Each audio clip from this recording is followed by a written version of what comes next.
Bonsoir à tous, merci de regarder Live TV, la télé sans filtre, le talk des vacances, votre rendez-vous télévisé pour les vacances que vous ne manquez sous aucun prétexte. Vous nous regardez sur les réseaux sociaux et vous partagez le direct en y lâchant des commentaires, des cœurs et des likes. Vous faites super bien, je ne suis pas tout seul à animer, à présenter cette émission, à commenter tous les sujets dans cette émission. Il y a l'équipe de Choc avec Mélissa qui nous a rejoint aujourd'hui. Mélissa. Salut! On est très heureux de te retrouver. Vous m'avez manqué. Mais nous aussi, toi aussi tu nous as manqué, c'est ça. Ça fait Daouda, plaisir. mais ça fait plaisir. Daouda, Sa Majesté. Toujours. Hein.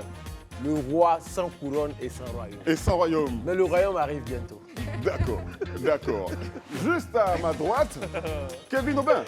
Bonsoir. C'est quoi tout ça là même? C'est quoi tout ça là? Bonsoir. Mais faut t'avoir aussi. Mais tu sais que toi, chaque fois tu fais ça. Yéli, Mais oui. Yéli, quand tu fais comme ça là, on dirait un fou là. Tu vois pas. Ça là, c'est quoi? Ça là, tu vois pas. On n'a pas Eric, commencé. C'est le bonsoir. signe Tout de va bien. Ça va très bien. Maintenant, je vais vous serrer les mains. Maintenant, c'est comme ça qu'on va faire. Ça va? Ça va. Ça va très bien. D'accord. Elle s'appelle Isabelle Vauvor. Yes. Salut Isabelle. Bonsoir Eric, La reine bonsoir à tous. d'Angleterre. Quoi, la reine? La reine La d'Angleterre. reine d'Angleterre. C'est mon nouveau surnom. La duchesse de Quelqu'un m'a Cambridge. dit, quand elle fait son journal, la position avec le pied toujours en avant, ça t'inspire, hein, c'est ça? Ah, bah, je peux changer aussi. Hein. Super. On est tous en place, vous l'avez remarqué, c'est le journal télévisé, le JT, présenté justement par Isabelle Vauvor. On y va tout de suite.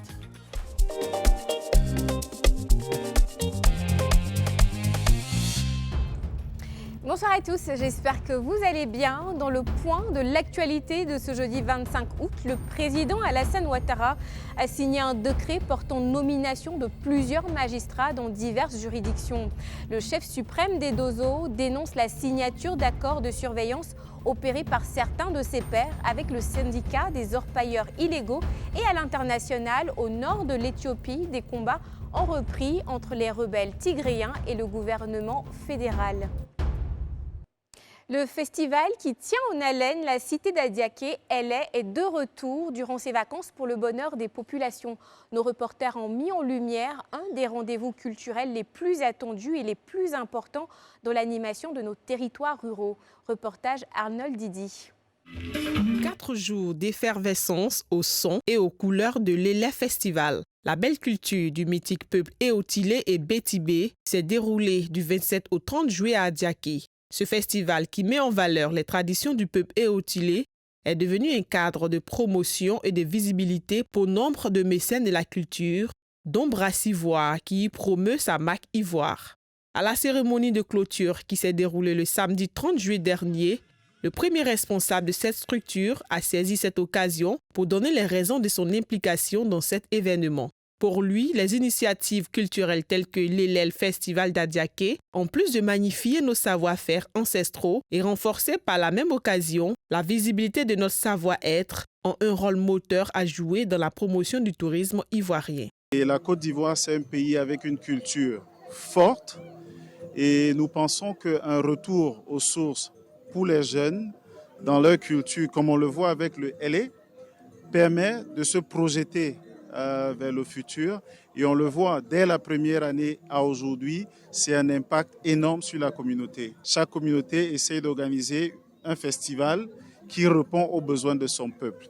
Donc, il y a plusieurs facteurs, mais le festival permet dans un laps bien donné, regroupe plusieurs générations et nous permet d'être très proche de la population. Le thème de ces festivités, il reste que pour les populations d'Adiaké et Lé, leur offre de perpétuer leurs caractéristiques propres, dont l'hospitalité.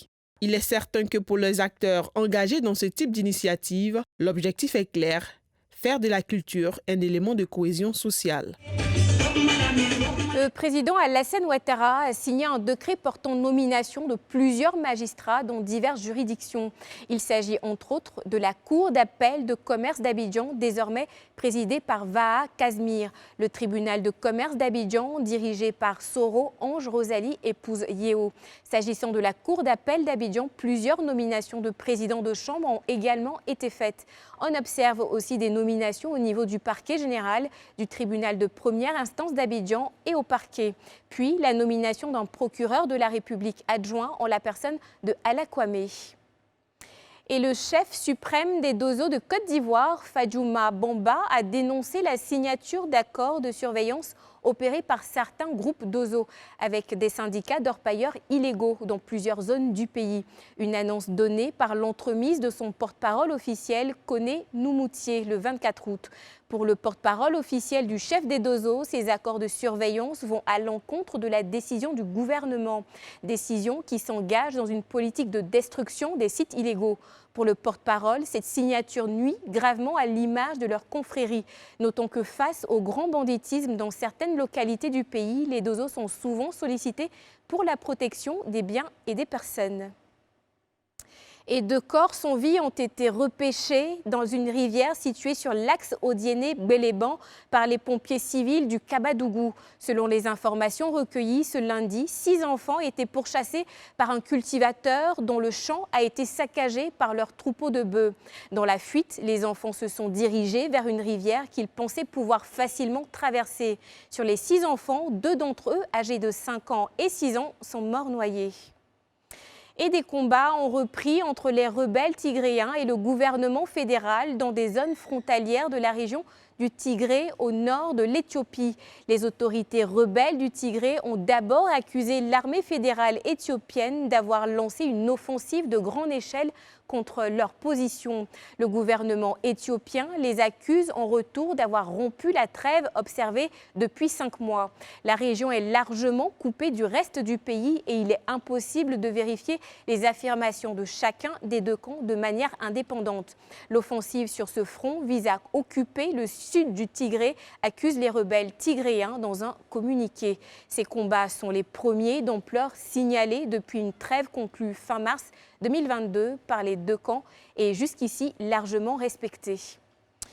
Et voilà, c'est la fin de ce journal. Merci de votre fidélité. Ce soir, on parle football. 160 000 francs CFA, c'est désormais le salaire minimum en Ligue 1 annoncé par la FIFA. Les détails sur le plateau du Talk. Eric. Oui, justement, 160 000 francs CFA pour les clubs de Ligue 1 et 100 000 francs CFA pour les clubs de Ligue 2. C'est dans Ça fait l'actu qu'on en parle. Tu en sais quelque chose, hein? Ah bah écoute, on va en discuter sur le plateau. D'accord. Je vais en savoir un peu plus. Informé, on ne sera pas tout seul. Je vous annonce notre invité dans un instant.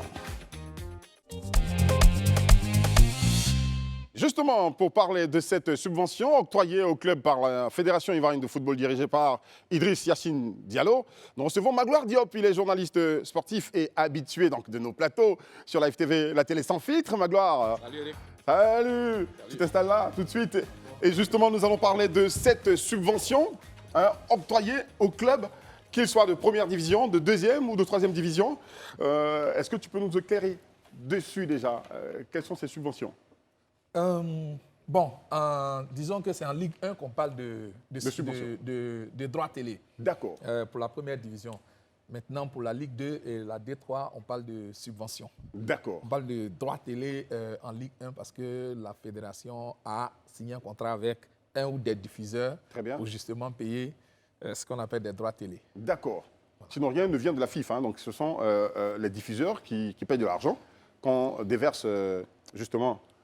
Non, il y a un contrat qui a été signé entre la fédération et les diffuseurs. Et des diffuseurs. D'accord. Et donc, ce sont ces montants issus de ce contrat-là qui sont reversés au club. Donc, ils sont reversés au club selon une clé de répartition qui a été fixée entre les clubs et les responsables de la ligue professionnelle. Très bien. Voilà. C'est comme ça que ça se passe. Ce n'est pas de l'argent que les diffuseurs donnent directement au club. D'accord. Et ce n'est pas réparti. Disons que le montant n'est pas réparti comme ça de façon équitable. Non, ce n'est pas ça. D'accord. Il y a une partie qui sert de droit télé au club.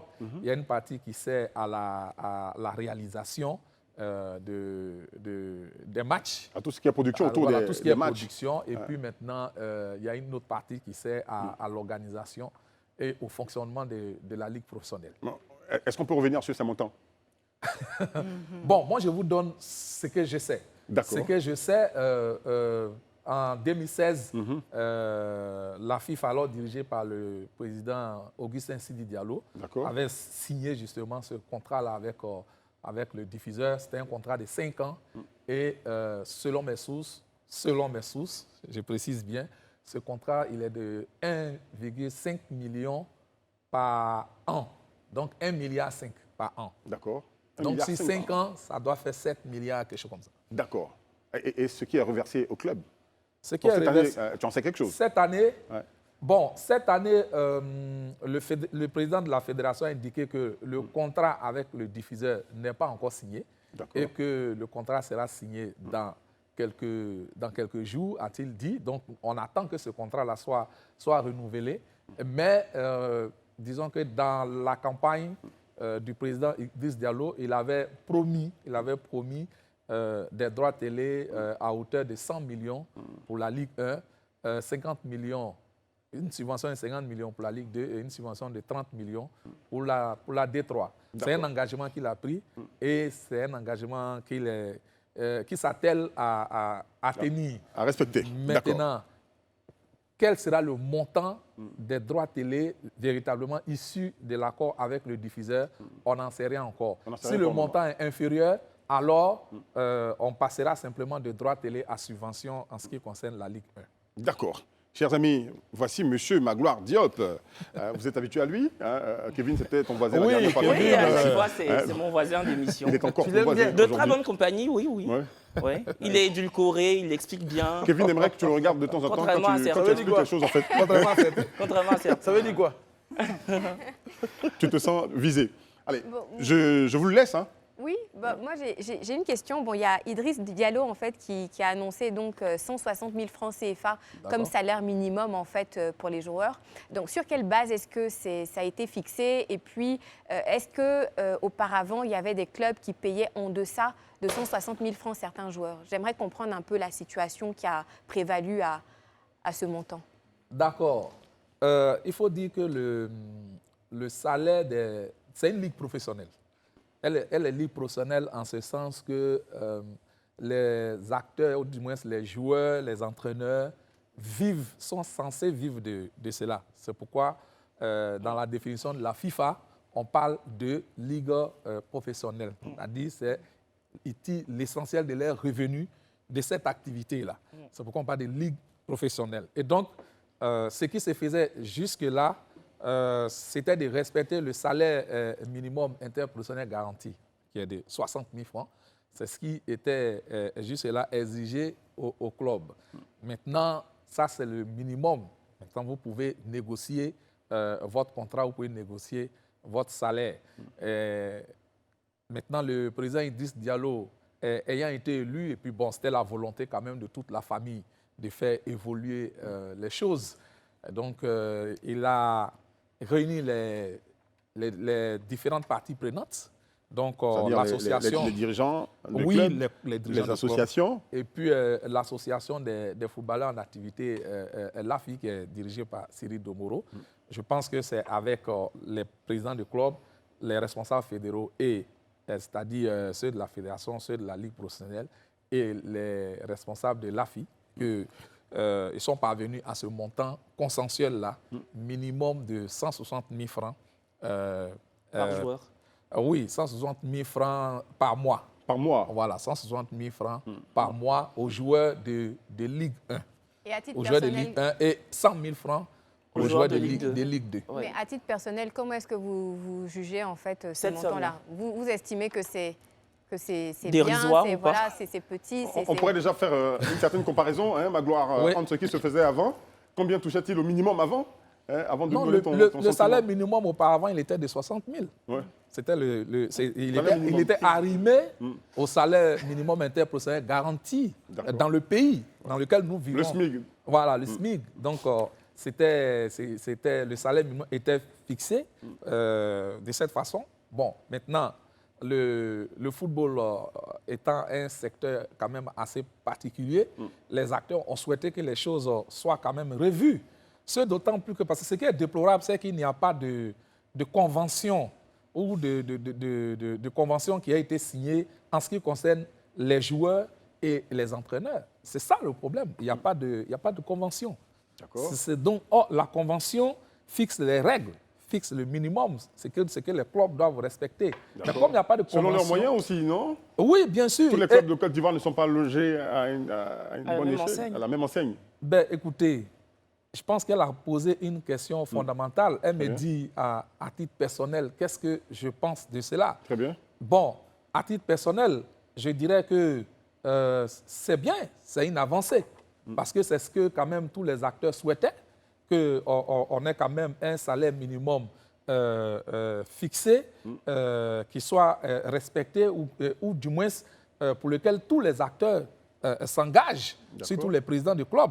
Et donc, que ce salaire était fixé maintenant minimum à 160 000 francs. Pour moi, c'est une bonne chose. C'est un bon début. Maintenant, on peut voir si les choses peuvent s'améliorer dans le futur, mais je dirais que le salaire du footballeur, de mon point de vue, le salaire du footballeur n'est pas différent de celui d'un travailleur lambda. Parce que, qu'est-ce qui se passe? De plus en plus, j'entends des gens dire un club, c'est une entreprise. Un club doit fonctionner comme une entreprise. Mais comment une entreprise fonctionne? Comment les salaires des travailleurs d'une entreprise sont fixés? C'est la question qu'il faut se poser pour voir comment on doit fixer les salaires des joueurs. Quand on doit fixer les salaires dans une entreprise, en considérant que le club est une entreprise, donc il faut aller sur les critères. D'accord. Et très souvent, ce qui est pris en compte, Eric, si tu permets. Je le permets, rapidement. Voilà, ce qui est pris en compte dans la fixation des salaires, on prend en compte le fait que d'abord, ça soit votre principale source de revenus. Moi, si je suis un employeur, je tiens compte d'abord de ça. Si ce n'est pas votre principale source de revenus, je tiendrai compte de cela. Il ne pourrait en être autrement pour ce qui concerne le football. Attention. Ils sont engagés totalement. Font-ils autre chose, non footballeurs en Côte d'Ivoire? Kevin a une question. Moi j'ai pas une question, justement, j'ai envie de vous prendre au mot. La dernière fois, quand vous étiez là, vous parliez d'un objectif qui est celui de faire de l'Afrique une sorte d'Eldorado footballistique, on est d'accord? Je pense qu'avec une somme aussi dérisoire, selon moi, pour moi 160 000 francs pour un joueur, pour moi, c'est assez dérisoire. Donc, je pense que faire de l'Afrique l'Eldorado footballistique avec cette somme, on en est très loin. Ce n'est pas en percevant 160 000 francs minimum qu'un joueur qui évolue en Ligue 1 ivoirienne sera dépourvu de toute envie d'intégrer un club européen. On sait tous que les... Ou même africains, parce qu'il y a des pays africains où les joueurs sont payés cher. Oui, exactement. On le sait. Non, mais... Le Maroc, oui, mais non, moi, j'ai envie d'aller même au-delà de l'Afrique, parce qu'on le sait tous, nos joueurs ici partagent une ambition commune, c'est celle de faire partie des plus grands clubs occidentaux. On ne va pas se mentir, c'est sûr, tout le monde le sait. Ce qui me choque un peu, c'est que cette nouvelle... Donc cette annonce de 160 000 francs CFA est diffusée, est transmise avec beaucoup de triomphalisme. Comme si en fait on devrait applaudir et que les joueurs devraient remercier la Sainte Vierge pour 160 000 francs, parce qu'avant c'était 60 000 francs. Je trouve en fait que c'est encore dérisoire. Et moi, ça m'atterre un peu. Ouais. D'accord. Ils sont partis quand même de 60 000, c'est une augmentation de 100 000.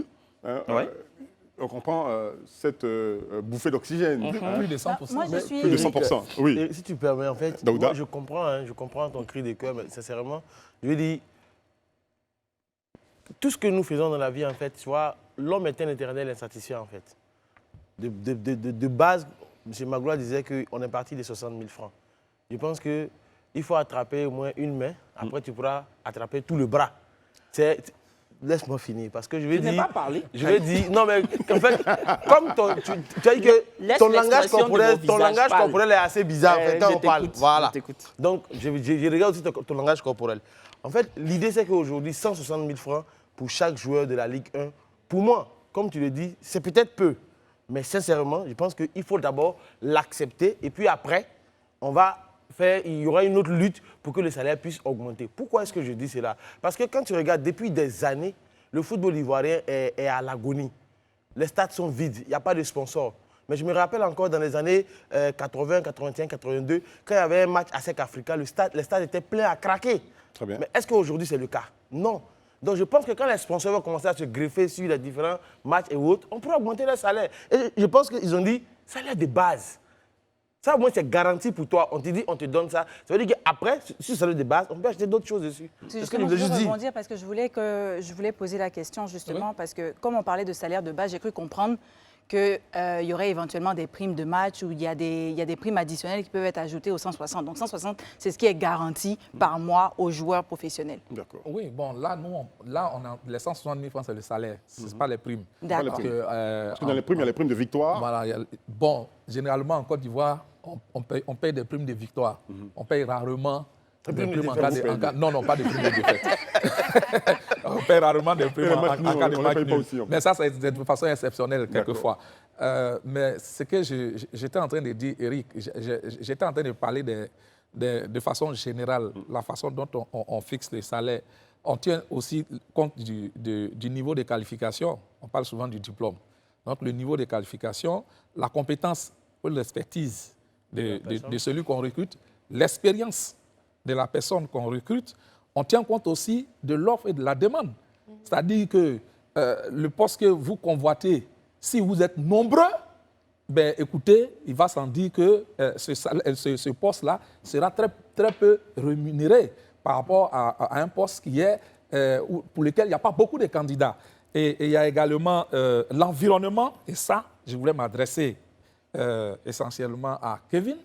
Ah oui? Il y a l'environnement économique du secteur d'activité dont il faut tenir compte, et puis également le potentiel économique de l'entreprise. C'est ça, c'est-à-dire ses revenus.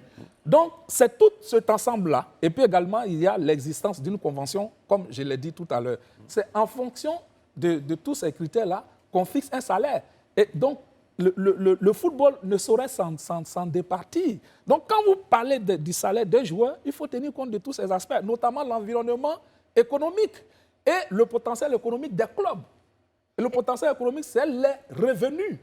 C'est pas un lycée, c'est ça qu'on fait. Écoutez, deux personnes qui sortent de la même école, qui ont le même diplôme de communication, selon comment on appelle, le potentiel économique de l'entreprise, n'ont pas le même salaire. Vous en convenez avec moi? Totalement. Mais voilà. Moi, en fait, franchement, moi, je n'arrive pas à me laisser... voilà, je suis totalement incrédule par rapport à ce qui est en train d'être dit. Oui. Pour moi, un footballeur professionnel qui évolue en première ligue, excusez-moi, c'est la première ligue professionnelle. Voilà, un footballeur de... Exactement. Un footballeur, ce sont des heures d'entraînement, ce sont des restrictions alimentaires et j'en passe. On parlait de 160 000 et de réalités, nos réalités africaines, mais vous n'êtes pas sans savoir que dans les coulisses, il se murmurait que Didier Drogba, lors justement des élections pour briguer la tête de la Fédération ivoirienne de foot, il parlait de 500 000 francs minimum à chaque joueur s'il aurait été élu président. Est-ce que vous pensez en fait que cette offre que Drogba voulait justement infuser et instaurer, est-ce que vous la trouvez utopique? Bon, pour Drogba, je n'ai pas trop bien suivi. Par contre, j'ai suivi la promesse qui avait été faite par le candidat Sori Diabaté. Lui, il avait parlé... C'est une information. Hein. Il avait parlé d'une aide qui nous indique le soutien que tu 500 000. C'est ça? Non, je dis... Parce qu'ils sont passés sur vos plateaux ici. Hein. Oui, d'accord. Et donc, selon ce qu'ils ont dit, moi, pour Didier Drogba, je vais dire, je n'ai pas eu comment on appelle, d'éléments précis pour pouvoir... C'est-à-dire la source des revenus. Il ne suffit pas de dire, on va donner. Mais la source sur de quelle revenus. base? Mais tu as entendu quand même dire que... Tu as entendu quand même cette information là où il dit, il a précisé les salaires qu'il avait prévus donc pour... Oui, mais moi, j'ai dit, d'accord, on va donner 500 000, mais sur quelle base? Il avait peut-être ses plans, hein? Et je dis que... Mais on n'en est plus là. L'autre a dit, il y a un candidat qui avait dit qu'il allait s'adresser à l'État de Côte d'Ivoire. OK, ça c'est quelque chose de précis. C'est quelque chose de précis. En disant, il avait même donné, je crois, un montant, ce que ça allait coûter à l'État de Côte d'Ivoire. Ça, c'est quelque chose de précis. Mais ce que je veux dire, c'est que le salaire, il faut tenir compte obligatoirement du potentiel économique des clubs. Donc, les clubs gagnent combien? Parce que l'argent des clubs ne vient pas du ciel. D'accord. Mélissa. S'il te plaît, Daouda. En fait, moi, je suis une néophyte, donc je voudrais juste déjà savoir si vous aviez une idée de combien de clubs professionnels il y a, par exemple, en Ligue 1 en Côte d'Ivoire. 16, actuellement. En Ligue 2? En Ligue 2, il y en a 26. Et 3? D3, il y en a 40, si je me trompe pas. Non, 38. admettons, pour devenir un club, quels sont les critères? Aujourd'hui, moi, je peux me lever, Mélissa Djedje, et puis je décide d'ouvrir un club. Il me faut 20 joueurs. Un club est une association. C'est une association déjà. Voilà. Bon, donc le principe, pour moi... C'est une association sportive. Une association sportive. D'accord, il n'y a pas de souci, je comprends. Donc, il n'y a pas d'autres critères d'éligibilité. C'est que si aujourd'hui, je veux créer mon association, est-ce qu'il y a un fonds, il y a un minimum que je dois injecter dans l'association? OK, donc voilà moi mon point. Aujourd'hui, on a parlé de 1,5 milliard l'année passée pour les droits de diffusion. C'est ça qu'on avait... Enfin, sur l'ancien contrat qui avait été signé, 1,5 milliard éventuellement en potentiel, à peu près 7 milliards sur 5 ans. Oui. Donc, bon, 7 milliards quand même, c'est quand même beaucoup d'argent. Je ne sais pas comment c'est affecté, on parle d'entreprise, je ne sais pas comment c'est affecté, mais il n'y a pas de football sans joueurs. Donc, on parle d'entreprise, mais il n'y a pas de football. Aujourd'hui, il n'y aurait pas de football. Pourquoi les joueurs étaient tant en souffrance avant? Oui. Non, mais écoutez, c'est important de voir les revenus des clubs. Si vous perdez cela de vue, vous n'allez pas bien comprendre la fixation des salaires ou l'équation des salaires. Les clubs gagnent combien? C'est ça. Comment pourrait-il faire ces clubs? Comment pourrait-il faire, Magloire, ces clubs pour gagner plus d'argent? Je veux dire, est-ce que ce n'est pas avec un accompagnement quand même de non seulement l'État de Côte d'Ivoire et de la fédération? Justement, moi je voulais parler de la fédération, si tu me permets. Les sources de revenus pour un club, il y a justement les droits télé. D'accord. Il y a le sponsoring. D'accord. Il y a le merchandising. Et puis, il y a la billetterie. Mais quand vous prenez ces différents aspects, en termes de merchandising, en dehors d'un grand club, comme l'ASEC Mimosa et l'Africa Sport, qui compte vraiment des centaines de milliers de supporters, regardez les autres clubs, quelle est la base des fans qu'ils ont pour dire qu'ils vont tirer des sources véritables du merchandising. Quand vous regardez, vous prenez en compte la billetterie, les clubs gagnent quoi en termes de billetterie? C'est ça. Posez-vous la question. Ils ne gagnent rien. Pratiquement, c'est nul. Donc, parce qu'il n'y a plus personne au stade. Le sponsoring, c'est un vrai problème au niveau du football ivoirien. Le club se plaint parce que malgré tous les efforts qu'ils font, les sponsors réussissent à les accompagner. Il y a les diffuseurs, le club qui a le plus de sponsors actuellement sur la place, c'est l'ASEC Mimosa. À cause de son organisation. Oui, l'ASEC Mimosa. Donc, quand vous prenez ces différents aspects, il n'y a pas de sponsors, il n'y a pas les supporters ne viennent pas au stade, les stades ne font pas le plein. Comme on a en termes de merchandising, c'est négligeable. Il vous reste quoi? Tout ce qui vous reste, c'est les droits télé ou la subvention. Et l'État de Côte d'Ivoire ne subventionne pas directement les clubs aussi. Mais justement, on parlait de droits télé, on parlait justement de billetterie et tout. Mais bon, on a une fédération ivoirienne de foot qui existe, qui est mise en place. Et moi, je pense que la fédération ivoirienne de foot doit porter les joueurs, notamment s'il faut qu'elle supplie l'État. C'est son rôle parce que... Donc porter les clubs, déjà oui, la fédération ivoirienne de foot, c'est l'éminence grise même de la chose. C'est le noyau du foot ivoirien. Idriss Diallo s'est targué pendant toute sa campagne de son expertise infaillible parce qu'il a passé des années dans l'écurie de Jacques Anouma, à l'époque où il était ancien président de la fédération ivoirienne de foot. Il s'est positionné, Idriss Diallo, comme un briscard du foot, un chevronné de la gestion du football ivoirien. Aujourd'hui, je suis choqué de voir en fait qu'il propose que 160 000 minimum à nos joueurs. Moi, j'en suis totalement choqué. Non, moi, je vous trouve un peu dur.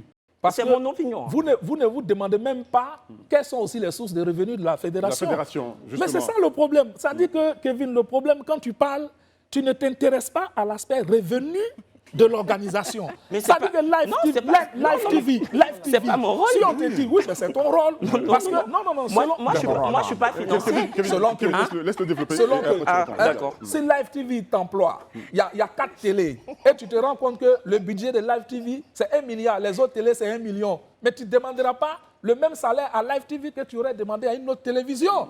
L'autre télévision qui a un budget de 100 millions, tu ne vas pas demander le même salaire qu'une télé qui a un budget de 1 milliard. C'est logique. Mais donc, les revenus, c'est important. Il ne nous reste pas et beaucoup de temps. Selon que beaucoup d'argent rentre dans l'entreprise, vous êtes plus dur avec votre employeur. Vous demandez plus. Et justement, puisque les droits télé ont augmenté, les droits télé ont augmenté, sont passés de 70 millions à 100 millions, il était quand même logique qu'on augmente les salaires, le revenu des joueurs. Moi, je m'interroge. Est-ce qu'aujourd'hui, on ouvre une association? Donc, je dois assumer, en fait, que les associations qui s'ouvrent et les clubs qui voient le jour, en fait, le font par passion.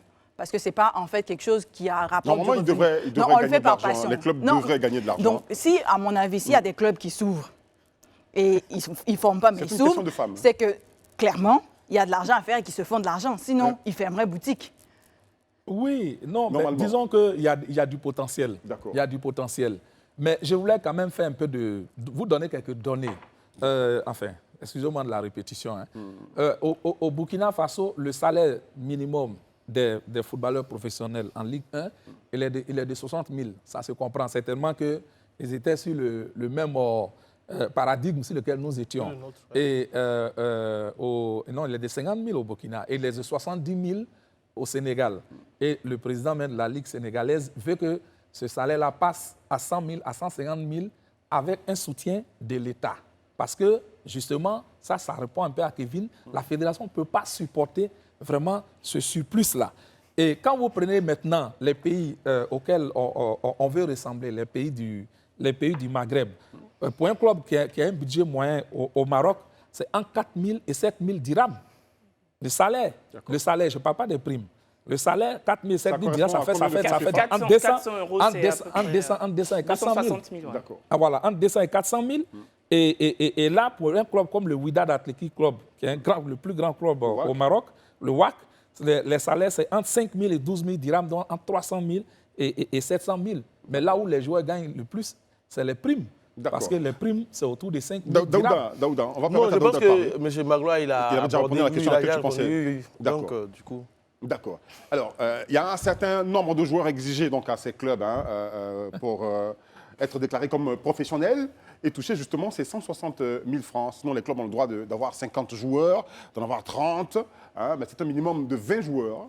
Oui, il faut dire que ça fait partie du cahier des charges qui a été adopté par les clubs de professionnels de Côte d'Ivoire.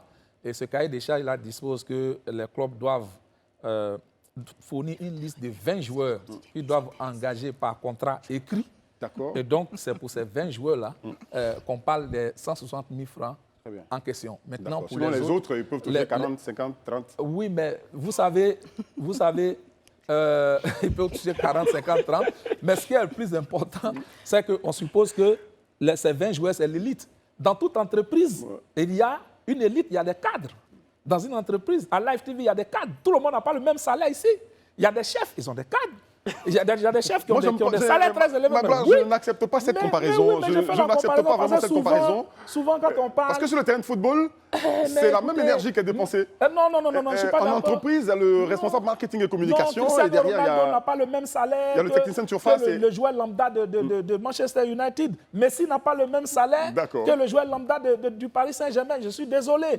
Dans toute organisation, il y a une élite. Et donc, ces 20 joueurs sont censés être l'élite. Et justement, les clubs s'engagent à respecter. La grande question maintenant est de savoir si les clubs vont respecter. D'accord.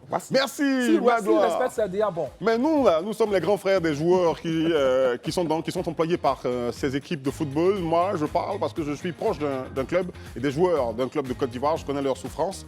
Je pense qu'il devrait y avoir une étroite collaboration entre la Fédération ivoirienne de football et le ministère de tutelle ou encore même l'État de Côte d'Ivoire pour pousser les entreprises d'une certaine façon ou d'une autre en peut-être réduisant leurs impôts pour qu'ils puissent venir sponsoriser. Donc réduire leurs impôts à condition de sponsoriser les clubs en question. Il faut les pousser, les encourager à sponsoriser les clubs. Parce que vous savez, les clubs emploient des jeunes qui pourraient se retrouver à la rue ou faire autre chose qui va faire mal à l'État de Côte d'Ivoire. Et le football, il vend le nom de la Côte d'Ivoire. Il faut vous pencher sur la question pour aider la fédération à aider les clubs pour que les clubs aident les joueurs. On y va à la pub. Merci de regarder le talk des vacances sur Live TV, la télé sans filtre, les canaux 6 TNT, 206, les bouquets de Canal+. Merci de continuer à partager le direct sur les réseaux sociaux. Vous êtes nombreux à nous regarder, à commenter. On aimerait que le nombre grossisse. Alors partagez, partagez et partagez. Le son du jour, c'est le produit du groupe VDA, Voix des Anges. Et leur spécialité, c'est... Buzz, Béret, Congossa, Japap. Écoutez le son. Et les mêmes qui nous disent ça, ils caché pour aller écouter. Mais qu'est-ce que c'est? Bloqué Cadena, oh. C'est appuyé sur la récente bagarre entre les tourtereaux Eunice Zunon et Ténor pour sortir cette chanson, comme il l'avait fait déjà donc pour les 49 soldats au Mali et d'autres buzz. Sur quoi ils se sont appuyés pour sortir des chansons? Quelles sont vos observations et non, ce que vous en pensez? moi je le disais personnellement, j'ai arrêté d'écouter en fait VDA depuis l'épisode du Cameroun en fait, parce que je ne peux pas comprendre que des artistes en fait ne vivent que de buzz, ne chantent que au rythme de, comment on appelle ça, de l'actualité, pourquoi pas? C'est pas de l'actualité, mais en fait, il ne faut pas prendre... Il y a des situations qu'il faut laisser passer. Par exemple, prenez Bloqué Cadena. On parle de violence basée sur le genre, en fait. Entre Eunice Zunon et son, comment on appelle ça, son compagnon. Son compagnon. De violence conjugale. Son ex-compagnon. Sujet sensible, en voilà, fait, c'est ça? Pour moi... C'est même pas que c'est sensible, on ne peut pas faire la promotion de la violence conjugale et puis les gens vont danser. Le titre sur de la chanson, c'est Bloqué Cadena. Et puis la Bloqué danse, c'est quoi? Cadena. C'est comme ça? Moi, sur le principe de surfer C'est sur le n'importe quoi. buzz, moi, je pense qu'il y a plus d'inspiration, en fait. Il faut plus d'inspiration pour pouvoir surfer sur le buzz que de ne pas trouver le buzz pour pouvoir faire sortir une chanson, par exemple. Sur ce principe-là, moi, je suis d'accord avec eux. Mais là où je vous rejoins tous les deux, c'est le fait de pouvoir faire la promotion, en fait, d'actes qui ne sont pas forcément très nobles. Pas plus tard Il faut faire des choix. Pas plus tard qu'hier, on parlait ici, et je pense que pour clore l'émission, tu disais qu'il faut bannir la violence dans les foyers, n'importe où. Qu'est-ce qui peut justifier la violence? Pourquoi on aille jusqu'à chanter Bloqué Cadena? Après, il faut savoir aussi que les Ivoiriens ont tendance à tout dédramatiser. Donc peut-être que c'est sur ça qu'ils ont surfé. Il y a eu la grippe aviaire. Il y a eu la grippe aviaire. Ah oui, voilà. en fait, quand on morts. chante Bloqué Cadena, ça ne veut pas dire, ils ne sont pas en train de dire en substance au couple, tapez-vous là-dessus. Ce n'est pas ce qu'ils disent. Je pense que quand on écoute les paroles de la chanson, ils parlent peut-être de violence, mais ils ne sont pas en train d'en faire l'apologie de un. Et moi, je trouve en fait que c'est une stratégie de communication totalement impeccable. En plus, ils nous pondent à chaque fois de bons sons. Ce n'est pas surfer sur du buzz pour surfer sur du buzz, en fait, selon moi. Et puis même derrière, il y a une vraie musicalité. Donc pourquoi pas en fait? D'autant plus que ça cartonne et ça attise tout le temps la curiosité de leurs mélomanes. Donc voilà, il ne faudrait pas s'insurger à tout va. Si tu permets une seconde, pardon. Vas-y. Vas-y. Voilà, mais en fait, ce que tu dois savoir en fait, il faut écouter parce que moi je suis un féru de Zouglou et chaque week-end je vais au Zouglou, je ne sais pas si c'est le nom du bar où je m'en vais, mais je te dis sincèrement, écoute la mélodie. Tu vas te rendre compte que c'est des gens qui sont très mal inspirés dans la mélodie où c'est la même sonorité. C'est la même rythmique. Ça s'appelle un style musical, Daouda. Non, ça c'est pas. C'est le Zouglou qui Non, ne dis pas que c'est le Zouglou qui veut ça. Même si, parce qu'en fait, prenez la trame de Yodé et Suro et écoutez leurs chansons, vous allez voir que au fil des chansons et des morceaux, la rythmique va changer. Il ne faut pas qu'on ait l'impression que tu as une préférence entre... Moi, c'est même pas le sujet. Non, j'aime Yodé, j'aime Magic System, j'aime Révolution, j'aime toutes ces personnes-là en fait. C'est même pas le sujet pour moi. Pour moi, est-ce qu'ils sont bons musicalement ou pas? Tu laisses leurs fans apprécier. Moi, je pense juste qu'il y a des sujets. Encore même, je trouve que ça peut être ingénieux, effectivement, de surfer sur certains buzz pour éventuellement sortir un morceau. Parce qu'aujourd'hui, il y a de la compétition. On est dans l'instantané. Donc, c'est une manière de capter un audimat. Je ne dis pas le contraire. Je pense même que c'est assez intelligent. C'est même très intelligent, c'est ingénieux. Par contre, il faut faire attention à quel buzz on prend et qu'est-ce qu'on véhicule comme message. C'est surtout ça mon point. C'est qu'aujourd'hui, la situation de Eunice et puis son conjoint, elle est fâcheuse. On ne peut pas prendre cet événement-là et puis en faire une chanson. Et même si on veut dédramatiser ou tourner en satire, en dérision des faits, puis c'est vrai que c'est ivoirien, c'est propre à l'humour ivoirien, etc. Il faut faire attention. Parce que ce n'est pas pour rien, pour prendre un exemple, les Juifs avec la Shoah, là, ils ne te laissent pas te moquer de la Shoah. Hein. Peu importe si le but, c'est d'attirer l'attention sur le fait historique, ils ne jouent pas avec ce principe. Parce qu'à un moment donné, il y a certaines choses, peut-être, on peut blaguer de tout, on peut rire de tout, mais il faut faire attention au message qui est véhiculé, parce qu'aujourd'hui, si on prend et on en rit de ce qui s'est passé, c'est un peu rire quelquefois, de rire de la violence conjugale, et je ne trouve pas ça, normal. C'est ça? Mais dernièrement, l'État de Côte d'Ivoire, même si vous vous rappelez très bien, il y a eu Ebola. Le même gars qui a chanté Grippe Aviaire il voulait chanter Ebola. On lui a interdit de faire ça. Quand il y a eu Covid, il y a des gens qui ont essayé de chanter pour... Non, ils ont été bloqués systématiquement. Chanter pour sensibiliser ou chanter pour... Non, si c'est pour sensibiliser, d'accord, mais si c'est pour dédramatiser pendant que des gens sont en train de mourir, quand l'action en elle-même, il y a une question éthique et morale qui rentre dedans, je pense qu'il faut avoir la décence de se calmer et de laisser passer parce que là, on parle de violence basée sur le genre. Bon. C'est pas bon. D'autant plus que je veux dire, sont des chanteurs, donc ils font attrait en fait à la culture, donc du coup ça ancre en fait, ça se ancre en fait dans certaines valeurs, donc il faut faire attention à ce que. Juste moi pour terminer, ça renvoie à la problématique. Par exemple, tu parlais d'humour sur la Shoah, ça ramène à la problématique selon laquelle est-ce qu'on devrait rire de tout. Moi je pense que oui, ça dépend de la manière. Donc on pourrait chanter tout, mais en fonction de comment on le fait. Ça c'est un. Et moi je trouve en fait qu'ils ont véritablement trouvé leur créneau, si bien que tout le monde attend VDA. Justement, qu'ils nous pondent un son par rapport à un buzz naissant ou un buzz justement qui fait l'actualité. Et après, moi, là où je suis nuancé, c'est qu'il ne faudrait pas qu'ils s'enferment dans ce canevas-là. Sinon, leur carrière va en devenir totalement caricaturale. Moi, c'est juste ça. Sinon, comment sortir un album? Est-ce qu'on attend qu'il y ait un buzz pour que vous nous sortiez des albums? Il y a un album qui est en cours de promotion avec le groupe VDA. Les singles que vous sortiez après nous déconnectent de ce qu'on doit écouter déjà, que vous avez sorti, qui est de très bonne qualité quand même. Je fais partie des fans de VDA quand même. Okay, aujourd'hui, ils sont devenus vidéoman. Ils sont devenus vidéoman. Bon, je pense que c'est de bonne guerre aussi, faire sa promotion. Quand on est artiste, en Côte d'Ivoire et partout dans le monde, on ne connaît pas sur les réseaux sociaux en faisant des vidéos. Je pense qu'on a un souci quand même.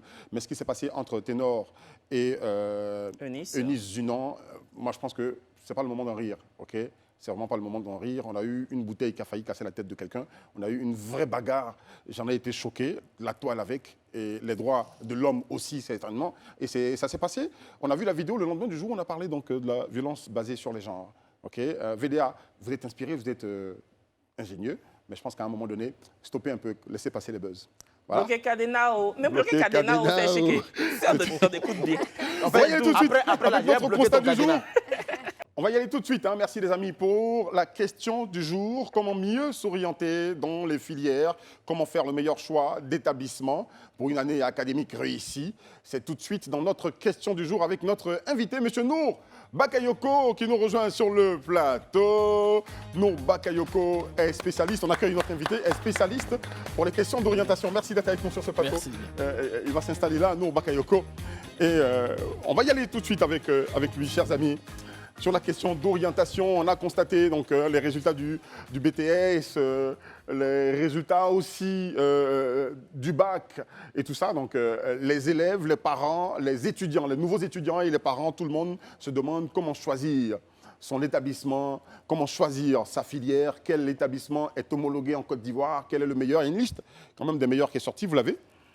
La liste des meilleurs. Moi, j'ai la liste, j'ai le nom du premier. Le premier, c'est qui? C'est le groupe locaux. Le groupe locaux. Les grandes écoles, niveau BTS, je crois. D'accord.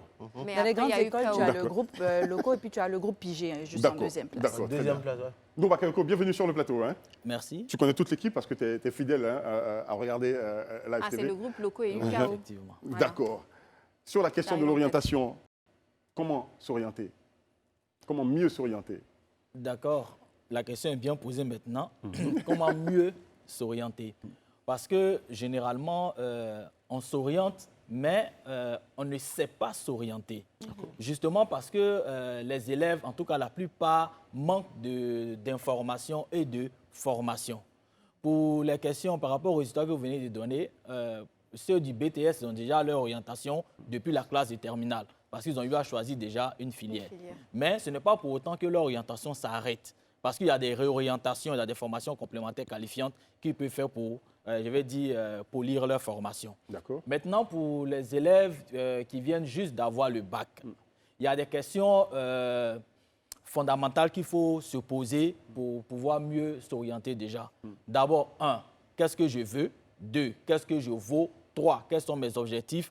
4, qu'est-ce que je peux faire? 5, qu'est-ce que je ne peux pas faire? 6, qu'est-ce que je peux supporter? 7, qu'est-ce que je ne peux pas supporter? 8, qu'est-ce que je peux tolérer? 9, qu'est-ce que je ne peux pas tolérer? Donc, on fait d'abord un voyage au fond de soi pour pouvoir déceler tout ce qui est, je vais dire, d'abord envie et ensuite, maintenant, compétences acquises. Parce que quand on parle d'orientation, il y a 3 éléments qui se choquent dans les esprits de tout élève qui vient d'avoir le bac. On a d'abord la passion, le talent et les compétences acquises.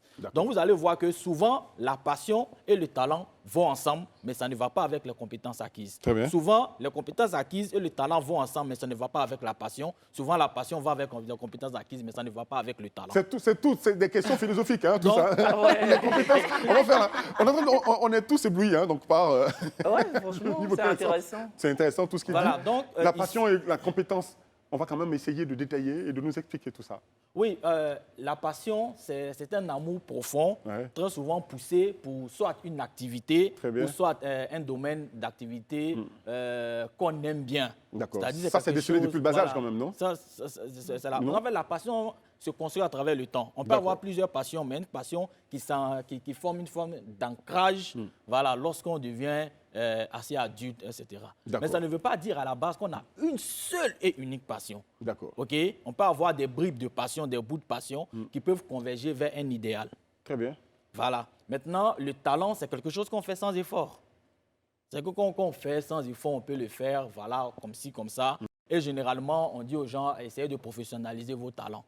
Maintenant, on a les compétences acquises. Les compétences acquises, généralement, c'est ce qu'on a eu à apprendre lors de notre cursus de formation. D'accord. Donc, quand on a toutes ces questions-là, on se demande maintenant, c'est vrai, je connais mon talent, je connais ma passion ou mes bribes de passion, ou encore je connais mes compétences acquises, mais qu'est-ce que le système m'offre? Qu'est-ce que le système m'offre? Je peux vouloir travailler dans le domaine de la santé parce que l'erreur que les nouveaux étudiants, il n'y a pas des bacheliers, ils font, c'est qu'ils se disent, d'accord, je vais faire tel métier. Alors qu'en fait, on ne cible pas un métier, mais un domaine d'activité. D'accord. C'est-à-dire que je vais travailler dans le domaine de la communication, et c'est dans le domaine de la communication qu'on cherche. Voilà, Daouda a une question, certainement. Non, en fait, moi, la question est la suivante. Je pense que vous êtes conseiller d'orientation. Non, je suis psychologue. Psychologue. Mais en fait... Ah, ça s'entend. Voilà. Parce que ce que vous venez de dire, j'aurais voulu l'entendre quand j'étais encore sur les bancs. Mais je ne l'ai pas entendu. Parce que, en son temps, à l'école, les conseillers d'orientation venaient quand on était en classe d'examen pour écouter les gens et autres. Mais aujourd'hui, quand on va dans les établissements, c'est des choses qu'on voit rarement. Où les conseillers d'orientation viennent pour discuter avec les enfants pendant longtemps. Et même quand ils viennent, vraiment, bon, c'est à l'emporte-pièce, quoi. Ça va très vite. Est-ce que ce n'est pas ce qui fait qu'aujourd'hui, les enfants s'orientent mal? OK, à l'entame, j'ai dit que souvent, les élèves manquent d'information et de formation. Pourquoi? C'est vrai qu'avant, les conseillers d'orientation venaient des CIO, des centres d'information d'orientation. Ils venaient dans les établissements passer le message lorsque les examens approchent. Mais maintenant, depuis un bon moment, il y a maintenant, plus que conseillers d'orientation, c'est inspecteurs d'orientation. Voilà, parce qu'ils ont été reclassés en fait en A4. Les inspecteurs d'orientation, il y en a maintenant dans toutes les écoles publiques, secondaires. Voilà, secondaires, publiques. Ce que vous voulez voir, c'est rare, voilà. La chance. Hein. Non, mais il y en a. Il y a la communication dessus, mais je veux dire que peut-être que la communication n'est pas peut-être bien faite. Sinon, les conseillers d'orientation, là, ils font vraiment un travail excellent dans les lycées et collèges. Mais c'est le problème, souvent, d'information. Pourquoi? Je termine parce qu'on n'en a pas suffisamment. Puisque, pour la petite histoire, avant, c'était le recrutement direct. C'est-à-dire on passait le concours de conseiller d'orientation en recrutement direct. Sauf que quand ils ont été reclassés en inspecteur d'orientation, ça passe maintenant au grade A4. Donc, du coup, l'État a fermé le recrutement direct. Donc, ceux qui deviennent conseillers inspecteurs d'orientation actuellement, c'est ceux-là, généralement, qui ont été instituteurs peut-être pendant 10 ans, qui passent, en fait, c'est un concours professionnel. Ce n'est plus déjà un concours direct. Donc, il y a déjà ce problème-là. Et souvent, les gens demandent qu'on recrute encore, qu'on rouvre le concours direct pour avoir plus de conseillers d'orientation. Parce que quand on fait le ratio, un conseiller d'orientation, un élève, vraiment, il y a un écart. Le déficit est très grand, en fait. Voilà. Parce qu'on dit, aujourd'hui, ils sont inspecteurs. Normalement, quand on est inspecteur, on inspecte un professionnel. Donc, on a des inspecteurs d'orientation, il manque un conseiller d'orientation. Mélissa? Moi, ce que je retiens, on parle d'informer les élèves, etc. Je trouve ça très bien, mais je pense qu'on devrait aussi mieux informer les parents. Parce que je pense que c'est beaucoup, moi, quand je regarde dans notre culture, dans notre société, c'est beaucoup les parents qui orientent les enfants. D'accord. Moi, en tout cas, si je regarde dans ma famille, et mes oncles et mes tantes, avec mes cousins, c'est souvent les oncles et les tantes qui ont choisi les carrières de leurs enfants. Donc, il faut aussi que les oncles et les tantes soient au courant que leur époque et notre époque est différente et que ce qui fonctionnait éventuellement à leur temps ne fonctionne plus aujourd'hui et que ce n'est pas du tout le même marché, par exemple. Donc, oui, on manque crucialement d'informations. Les élèves ont besoin d'être orientés, mais je pense que de manière générale même, on manque d'informations sur les différents domaines d'activité. Pour qu'un parent puisse bien accompagner son enfant, même s'il arrive à 18 ans et qu'on le considère adulte selon la loi, il faut qu'il soit lui aussi bien informé. Donc, il faut qu'il y ait des ressources, pas juste pour les élèves, mais également pour les parents qui les accompagnent. Et tu as raison, les élèves sont les principaux concernés. Oui, et ce qu'elle dit est vraiment important. Donc là, on va dans un autre domaine qu'on appelle généralement l'éducation parentale. Donc, dans cette éducation parentale-là, le parent ne doit pas forcément attendre que l'information vienne à lui. Le parent doit aller vers l'information pour comprendre les besoins de son enfant. Parce qu'en matière d'orientation, il y a deux éléments. Il y a le choix apparent et puis il y a le choix réel. Donc, l'enfant peut venir dire, et ce cas-là est déjà arrivé, où le gars, une grande personnalité de ce pays, non, mon enfant, il dit qu'il veut être mécanicien. Ce n'est pas normal. Il a commencé à développer. Lui, il ne peut pas accepter ça. J'ai dit, en fait, vous n'avez pas compris le message. C'est-à-dire que c'est un enfant, il n'a pas forcément une idée claire du monde du travail. En réalité, il veut être ingénieur automobile. Voilà. Donc, ce qu'il voit là, c'est mécanicien, c'est ce qu'il a dit. Maintenant, toi, tu as les moyens, tu peux l'accompagner à être ingénieur automobile. Quand on explique comme ça, en le mettant dans les écoles qu'il faut, voilà, en le mettant dans les écoles qu'il faut pour qu'il puisse comprendre. Et le cas que j'ai, généralement, quand les parents choisissent forcément, tu vas faire ci, tu vas faire ça. Moi, je reçois des élèves, même récemment, je reçois des élèves qui sont au bord de la déprime et on ne fait pas attention. Savent pas où aller, en fait. Non, parce qu'on veut les obliger à faire quelque chose. Alors que le parent doit être plus malin. C'est-à-dire que l'enfant peut avoir une passion, peut-être, je dis n'importe quoi, peut-être pour la guitare. OK? On va dire non, dans l'art, il n'y a rien. Voilà, moi, ça dépend de qui. Mais c'est vrai. Il développe une passion pour la guitare. Donc, du coup, le parent doit lui dire, si le parent veut qu'il fasse le droit, le parent doit lui dire, par exemple, OK, il n'y a pas de souci. Ton histoire de guitare, là, tu vas faire. Mais avec un diplôme en droit, tu peux mieux gérer ta carrière, tu peux mieux négocier tes contrats. Personne ne pourra pouvoir te tromper. Il faut qu'on apprenne nos parents à être des psychologues comme nous, Bakayoko. L'enfant déjà sait que le diplôme en droit, là, c'est pour mieux gérer sa carrière de guitariste. Du coup, ils sont concentrés sur le droit. Quand ça coince, il peut travailler avec ce diplôme-là pour pouvoir nourrir son talent principal. D'accord. Isabelle. On a parlé de passion, de talent, de compétences, tout ça, mais qu'en est-il de la vision même? Est-ce qu'on ne devrait pas plutôt emmener l'enfant à développer une vision de son avenir pour qu'il puisse mieux se projeter? Comment est-ce qu'on encadre en fait l'enfant par rapport à ça? Parce que c'est vrai qu'il y a plusieurs champs, mais comment est-ce qu'on arrive à avoir un seul point pour se dire « Ah, c'est là où l'enfant doit aller, c'est là où il va exceller en fait ». D'accord. Voilà pourquoi je reviens encore à la question des conseillers d'orientation, des psychologues, des assistants sociaux, etc. C'est-à-dire quand l'enfant arrive à ce niveau-là, nous, ce qu'on fait, on fait passer à l'enfant généralement un test profil métier ou encore un test d'orientation. Parce que l'enfant, généralement, il y a beaucoup qui ne savent pas ce qu'il veut faire. Donc, quand on passe un test d'orientation, ça sert deux aspects. Non seulement les intérêts professionnels, mais la personnalité de l'individu. Donc, ça donne directement des différents champs d'activité où la personne peut mieux exceller. Ça veut dire, je dis bien des champs d'activité. Ça veut dire que la personne peut exceller dans la communication.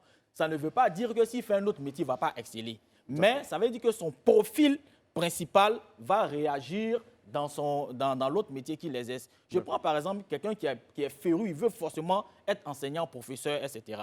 En réalité, ce n'est pas le professeur qui est son problème. Il veut être en contact, partager sa connaissance. Donc, il se retrouve dans une entreprise de télécommunications, il devient responsable de la formation. Il est toujours en fait dans son champ, mais dans un métier différent. D'accord. Kevin, oui. Juste rapidement, en termes de timing, si par exemple l'enfant doit être orienté, bon, pour cette période précise-là, on arrive à l'orienter par exemple vers un domaine qu'est la communication. Mais après 2 ans, on se rend compte en fait que finalement le profil de l'enfant a évolué et que c'est plus dans ça en fait qu'il doit baigner. Donc comment est-ce qu'on arrive en fait à pouvoir finalement le réorienter vers un autre domaine d'activité par exemple? C'est tout l'intérêt des tests d'orientation et des tests profil métier. Parce que déjà, depuis le lycée, il y a un test qu'on fait passer aux enfants qu'on appelle le LICAM. C'est ce qui veut dire le lycée, ça m'intéresse. En fait, ça prévient en même temps l'échec scolaire, ou le décrochage scolaire, ça prévient. Donc, quand on a ces informations-là, on sait déjà à partir de la classe de 5e, l'enfant est éligible déjà à une formation professionnelle. à partir de la classe de 3e aussi, on peut orienter l'enfant dans le technique, mais dans le professionnel. Parce que très souvent, on dit à l'enfant, non, après la 3e, il y a 2 secondes, seconde A, seconde C. Alors que ce n'est pas vrai. Il y a après jusqu'à 13 et quelques. Vous voyez, donc il y a la formation professionnelle. Et les parents doivent avoir aussi cette information-là pour ne pas brouiller. Très bien. Et moi, je veux rebondir parce que j'aime... Kevin n'a pas parlé depuis, Kevin. Merci les amis. Jean, on avait commencé à l'oublier. Non, plus sérieusement, justement, moi je suis totalement d'accord avec ce que monsieur dit. Mais moi, je voulais surtout faire un témoignage parce qu'on parlait des parents qui devraient peut-être s'investir dans l'orientation professionnelle de leurs enfants. Mais moi, mes parents m'ont laissé le libre arbitre de décider. Et après mon bac, je sais que depuis tout petit, je disais, moi, je vais faire magistrat, je vais faire magistrat. Et quand j'ai eu mon bac au lycée classique, j'ai intégré UKO, enfin, l'Université catholique de l'Afrique de l'Ouest, pour justement... J'ai échoué là-bas même pour justement poursuivre des études de droit. J'ai fait ma première année que j'ai reprise. Je l'ai ensuite validée, bon, parce que faire une première année 3 fois, je ne suis pas non plus débile, fini. Donc, je suis arrivé en 2e année et je ne l'ai même pas entamé. En fait, dès le premier cours, je me suis dit, c'est bon. Donc, j'ai vu mes parents, j'ai dit, moi, je veux faire du journalisme, je veux faire de la télé. Et là, c'était l'hécatombe. Comment ça? Il n'y a pas de place en télé, ça ne marche pas, il n'y a pas... Tout le monde ne peut pas faire de la télé et du coup, je suis monté sur Paris pour faire mes études. Donc, c'est pour dire en fait que, étant à UKO, je savais déjà ce que je voulais faire, mais pour moi, c'était utopique. Faire de la télé, je ne pouvais pas, c'était un monde totalement restreint et totalement snob, quoi. À cause de l'aberration de tes parents à ce propos, c'est ça? Exactement. Ils t'ont mis la barrière tout de suite. Oui, mais après, ils m'ont laissé faire. Donc, moi, personnellement, j'ai toujours choisi ce que je voulais faire. Et comme la télé, c'était ma passion, je me suis dit, on ne peut pas vivre de sa passion, c'est utopique. Voilà, voilà. Donc, c'était mon petit témoignage. Allez-y, juste une parenthèse de quelques secondes là. Effectivement, vous voyez, la personnalité de l'être humain évolue à travers 3 filtres. OK, ceux qui nous écoutent, ça n'a rien à voir avec Snapchat. T'as dit que on a d'abord, on a d'abord le filtre neurologique sensoriel qui comprend 3 aspects. Qui comprend l'âge, le sexe et les 5 sens. Et ensuite, on a ce qu'on appelle le filtre culturel. Le filtre culturel comprend la religion, la tradition, les us et coutumes, et enfin le filtre personnel. Et là, c'est ce qu'il a développé le plus. C'est-à-dire que le filtre culturel, il y a aussi des idées reçues. Non, magistrat, voilà, c'est quelqu'un, il a l'argent, il peut te défendre. C'est comme tu parles beaucoup, tu peux être magistrat. Alors que parler beaucoup n'a rien à voir avec la magistrature. Parler beaucoup est une compétence personnelle. Maintenant, là, et puis, c'est resté toujours. Voilà, je ne dis pas que vous parlez beaucoup. Vous avez dit Donc, on a le filtre personnel. Le filtre personnel, c'est nos propres expériences de la vie, ce qu'on a eu comme succès, comme échec. Donc, ça forge en nous une forme de personnalité. Soit on est bon, soit on est moins bon. Voilà. Donc là, on sait maintenant ce qu'on veut. Parce qu'on a traversé plusieurs étapes. La vie nous a construit. Et par rapport à ce que la vie nous a donné comme arme, on affronte, je vais dire, le reste des éléments. Et c'est là où je veux rebondir justement, parce que pour moi, j'ai par expérience personnelle, parce que là, on parle d'opinion, mais quand je regarde autour, il y a ce fil culturel dont monsieur parle, c'est vraiment ce qui, je trouve, transparaît beaucoup dans comment les parents orientent, comment les élèves eux-mêmes s'orientent. C'est-à-dire que, comme Kevin même l'a dit dans son témoignage, quand moi, je grandissais, bon, je me suis dit, bon, je vais aller en droit, mais c'est aussi parce qu'on vend, par exemple, la filière droit comme une filière de prestige. C'est clair. Après, la médecine, on te dit... droit, c'est une filière de prestige, etc. Donc, le parent, quand il fantasme son enfant dans une filière de prestige. Sauf que de un, ils sont même pas, c'est même pas factuel. D'accord. Déjà, souvent, c'est même pas factuel. Et pour revenir, on décourage quelquefois les enfants pour aller dans des filières qui sont plus professionnelles. Très bien. Mais ça, c'est une idée perçue. Parce que quelquefois, un professionnel gagne beaucoup mieux sa vie que quelqu'un qui a étudié 5 ans de droit et qui est au chômage aujourd'hui. C'est clair. Alors, Daouda, pour te permettre, allons demander à Nour Bakayoko tout de suite. Donc, comment et où trouver pour les parents, quand on vous entend parler, on se dit, tiens, on a vraiment besoin d'un conseiller en orientation. Comment et où les trouver? Je dirais un conseiller en orientation, un psychologue. Oui, d'accord. Un conseiller en orientation et un psychologue. Un psychologue. Et parmi les inspecteurs d'orientation qui sont dans les lycées, collèges, il y a des psychologues. Il y a des psychologues, ok, d'accord. Où trouver? C'est simple, hein. Dans tous les lycées et collèges publics, il y en a.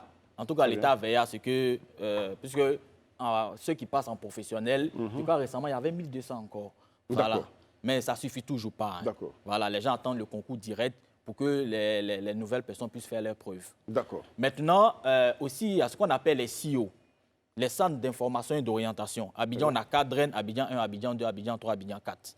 Donc, dans les drains, il y a des conseillers, pardon, dans les CEO, il y a des inspecteurs d'orientation qui sont là. Ils sont exclusivement un service d'inspecteurs d'orientation. D'accord. Donc, et vous êtes psychologue? Où vous trouvez? Non, je reviens. D'accord. Voilà. Parce qu'on va y aller, Donc, voilà. le temps court. Oui, je termine rapidement. Et il y a un aspect qui est très important que les gens ont occulté. C'est-à-dire que quand on a le bac, quand on est parent, quand notre enfant a le bac, ou bien quand lui-même il est conscient, voilà, il a le bac et tout, on veut s'orienter dans le monde professionnel. On ne fait pas un tour à l'agence emploi jeune pour demander au moins quelles sont les filières qui portent, etc., quelles sont les entreprises qui viennent, voilà.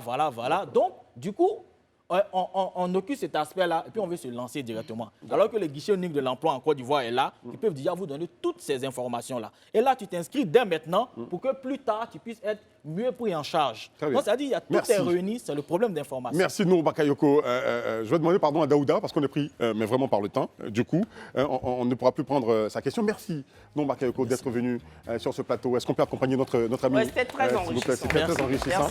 Merci d'être venu. Il faut garder le téléphone ouvert. Il peut garder son téléphone ouvert, hein, donc chaque fois qu'on aura besoin de lui, il va venir. On a bien apprécié son passage, tout comme celui de notre journaliste sportif aussi. On y met la pause, on revient juste après la pub. Les vacances, elles sont belles sur Live TV et la télé sans filtre. Vous faites bien de nous regarder. Vous faites bien, c'est le talk des vacances et Mélissa a pris sa place à côté de Kevin Aubin. Et tout de suite, justement, Kevin Aubin nous fait un coup de cœur. Non, un coup de gueule. Un coup de gueule? Ouais. On n'est pas habitué. On n'est pas habitué. Non, j'ai un coup de cœur pour Afo Keïta, mais j'ai un gros coup de gueule pour ses détracteurs. D'accord. Voilà. Qui sont-ils, ces détracteurs? Personne. Bon, j'ai fortement été énervé face à la pléiade de railleries à l'endroit d'Afo Keïta, chanteuse mandingue que tout le monde connaît. Avant-hier, Afou a participé au programme Allo Caviar, piloté par Coach Amonde Chic, émission qui avait pour thème l'ingérence des proches dans le couple. Rien qu'à l'annonce de sa venue sur le plateau, des premiers commentaires prétentieux et simplement méchants ont jailli sur la toile à base de « Elle va arriver, grand-père Molière, ce soir. Elle comprend le sujet. Faut savoir, Isabelle, tu ris pas, hein, c'est pas drôle. Faut savoir comment on dit, c'est pour poser question au July. Hein. Ça, c'était un message à l'endroit de Coach Amonde. Bref. Donc, des propos qui ont totalement touché la chanteuse, si bien qu'elle a sorti un communiqué officiel à travers sa page Facebook, une lettre dans laquelle Afou a exprimé son affliction et sa colère, son ras-de-bol face à dans un très bon français en plus. Oui, mais c'est pas elle qui a écrit le... Ah, d'accord. Comment tu sais? Mais parce qu'on sait tous qu'elle n'écrit pas. Non, arrêtez. Non, moi, je ne savais pas, en fait. Non, ne me faites pas ça. On sait qu'elle n'écrit pas. Bon, okay. Donc, elle exprimait son affliction.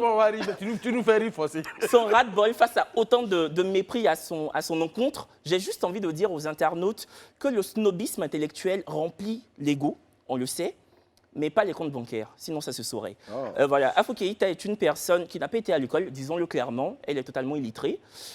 Mais c'est surtout l'une des chanteuses les plus emblématiques de la Côte d'Ivoire.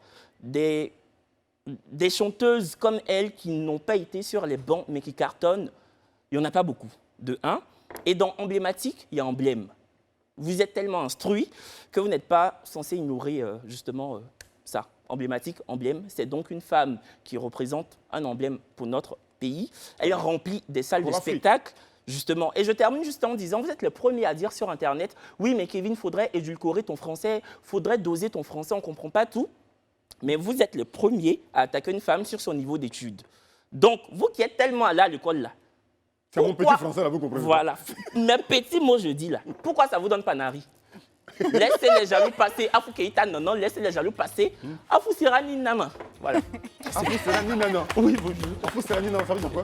Moi-même, je ne sais pas, on n'a qu'à faire ça comme ça. Bravo. Mais il faut rappeler quand même, Kevin, il faut que je précise quand même qu'elle a fait des cours d'alphabétisation. Elle continue d'en faire pour parfaire son langage. Pour s'améliorer, Pour s'améliorer. Et bravo Afo Keïta, on a aimé ton passage chez Allo Caviar. Ouais. On enchaîne avec on ne peut pas laisser passer de Monsieur de Perpignan. La prochaine rubrique. Et Monsieur de Perpignan, qu'est-ce qu'on ne peut pas laisser passer aujourd'hui? Ah, il va rester là. Okay, super. Allez, on ne peut pas laisser passer. C'est très important. J'ai voulu opposer. C'est très important. J'ai voulu opposer le bleu. Ça, c'est un bleu PDCI. Et par contre, le mien, c'est un bleu Pacifique. Non, s'il vous plaît. Non, je ne vais pas m'arrêter ici. Alors, voilà, question de position. Parce que ce qui est en train de venir là, c'est pas bon. Alors, vraiment, je vous ai entendu ici, on dit le salaire des footballeurs passe à 160 000. Bon, je ne sais pas s'ils sont instituteurs adjoints ou bien s'ils sont répétiteurs à l'école, mais 160 000 quand même, pour quelqu'un qui court, c'est un peu bizarre. Ils vont se blesser, tout ça. Ils vont se blesser. Et puis, il n'y a même pas prime de transport dedans. Mais les enfants ne sont pas payés. C'est mieux que rien. Avant, ils avaient 60 000 quand même. Mais c'est pas le problème avant. Le président de la République a décidé de changer, valoriser les histoires des fonctionnaires d'État et des agents de l'État. Et Dieu merci, ces fonctionnaires, déjà le mois n'est pas encore fini, mais ils ont commencé à ressentir un peu les retombées.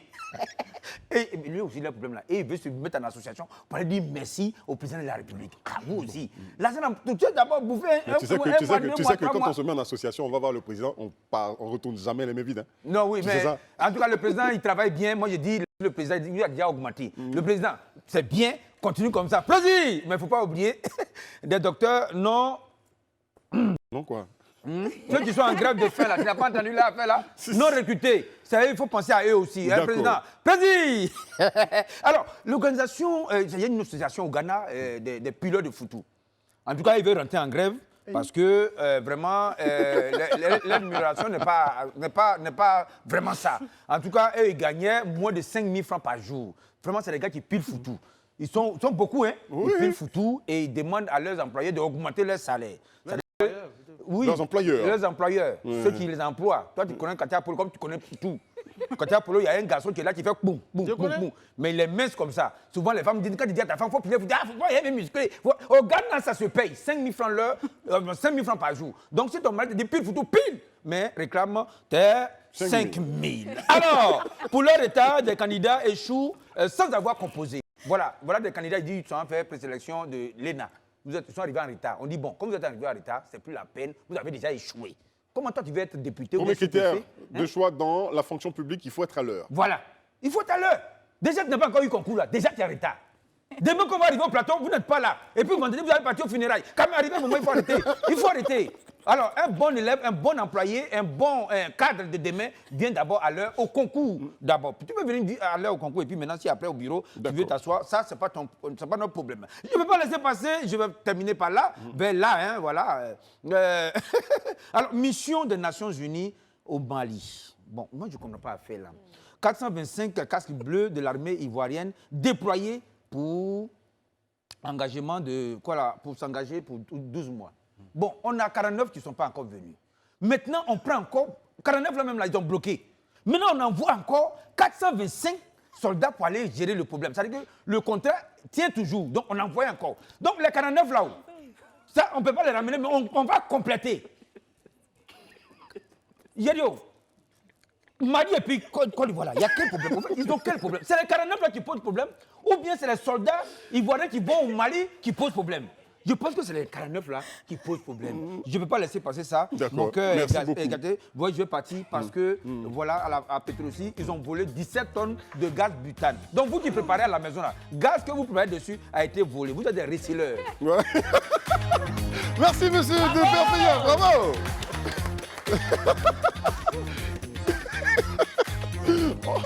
On ne peut pas laisser passer, c'était monsieur de Perpignan. Merci à vous tous de nous avoir regardés. On se donne rendez-vous demain ici. Et puis on a apprécié Mélissa Djedje, qui a un fou rire, Kevin Aubert, Isabelle Vauvor, voilà, et Daouda, Sa Majesté, moi-même Eric Landry. Merci d'avoir été avec nous. On se retrouve demain.